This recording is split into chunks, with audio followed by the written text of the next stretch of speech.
হাদির হত্যার ঘটনায় রেহাই পেল না ফয়সালের বাবাও। গ্রেপ্তার হওয়ার পর ফয়সালের বাবার মুখে বেরিয়ে এলো এক অবিশ্বাস্য তথ্য। দিন যত যাচ্ছে ততই বেরিয়ে আসছে একের পর এক হাদির হামলার চাঞ্চল্যকর তথ্য। হাদিকে হত্যার চেষ্টায় এক দুইজন নয়, পুরো একটি গ্যাংয়ের সাথে জড়িত। ঘটনাটি যেন একটি ফিল্ম স্টাইলে ঘটানো হয়েছে। চলুন জেনে আসি কে বা কারা এর সাথে জড়িত। ইনকিলাব মঞ্চের মুখপাত্র এবং ঢাকা ৮ আসনের সম্ভাব্য স্বতন্ত্র প্রার্থী শরীফ ওসমান হাদিকে গুলি করার ঘটনায় মূল অভিযুক্ত ফয়সাল করিম মাসুদের বাবা হুমায়ুনকে গ্রেপ্তার করেছে rapid action battalion RAB. Osman হাদিকে হত্যাচেষ্টার ঘটনায় মূল অভিযুক্ত শুটার ফয়সাল করিম মাসুদের বাবা হুমায়ুনকে ফয়সালের শ্বশুরবাড়ি নরসিংদী থেকে গ্রেপ্তার করা হয়েছে।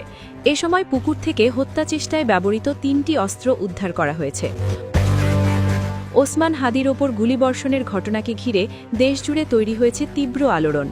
শুক্রবার জুমার নামাজের পর রাজধানীর বিজয়নগর এলাকায় সংগঠিত এই হামলা শুধু একটি রাজনৈতিক সহিংসতার ঘটনা নয়, বরং এর পেছনের যোগসূত্র ও সংশ্লিষ্ট ব্যক্তিদের পরিচয় নিয়ে সামনে আসছে একের পর এক চাঞ্চল্যকর তথ্য। এদিকে শীর্ষস্থানীয় সন্ত্রাসী সুব্রত বাইনের কন্যা সিনথিয়া বিথিকে গ্রেপ্তার করেছে র্যাপিড অ্যাকশন ব্যাটালিয়ন। সোমবার র্যাব ১১ এর একটি টিম কুমিল্লা থেকে তাকে গ্রেপ্তার করে। বাবার দীর্ঘ কারাবাসের সুযোগে অপরাধ জগতের নিয়ন্ত্রণ কার্যত তার হাতেই ছিল, ফলে আন্ডারওয়ার্ল্ডে তিনি গ্যাং মাদার হিসেবে পরিচিতি পান। সূত্রে জানা গেছে, সিনথিয়া বিথি সুব্রত বাইনের উত্তরাধিকারী হিসেবেই পরিচিত ছিলেন না, বরং পিতার দীর্ঘ কারাবাসের সময়ে তিনি আন্ডারওয়ার্ল্ডে গ্যাং মাদার হিসেবেও পরিচিতি পান। বাবার অনুপস্থিতিতে অত্যন্ত কৌশলে তিনি পুরো নেটওয়ার্কের নিয়ন্ত্রণ নিজের হাতে তুলে নেন। অভিযোগ রয়েছে, চাঁদাবাজি, টেন্ডারবাজি, অবৈধ অর্থ লেনদেন সহ নানা অপরাধমূলক কর্মকাণ্ডের কেন্দ্রবিন্দুতে ছিলেন তিনি। সুব্রত বাইন কারাগারে থাকলেও তার সন্ত্রাসী সাম্রাজ্য দুর্বল হয়নি, বরং সিনথিয়া বিথির মাধ্যমে তার নতুন আঙ্গিকে পরিচালিত হচ্ছিল।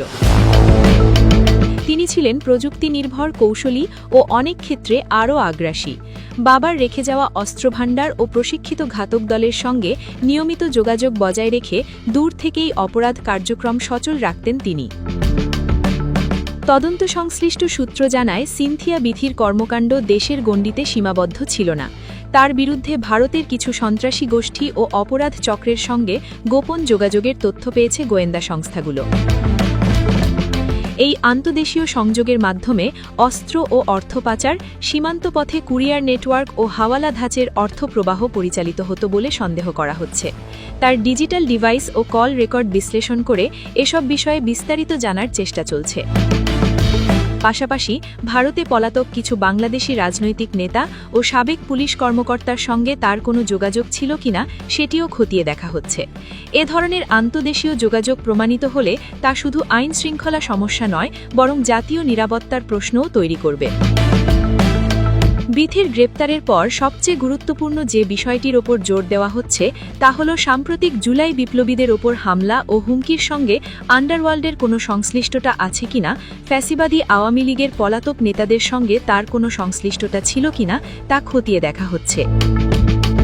বিশেষ করে জুলাই বিপ্লবের অন্যতম আইকন শরীফ ওসমান হাদির ওপর ছাত্রলীগ ক্যাডার ফয়সাল করিম মাসুদের গুলির সঙ্গে আন্ডারওয়ার্ল্ড এবং ভারতীয় সন্ত্রাসবাদী গ্রুপগুলোর সংযোগের বিষয়ে জানার চেষ্টা করা হচ্ছে। ডিবির যৌথ তদন্তে কিছু গুরুত্বপূর্ণ তথ্য পাওয়া গেছে, যা কল্পনার বাইরে।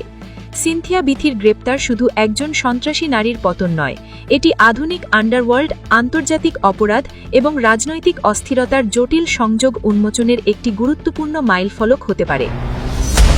নুসরাত জাহান, নিউজ 365, ঢাকা।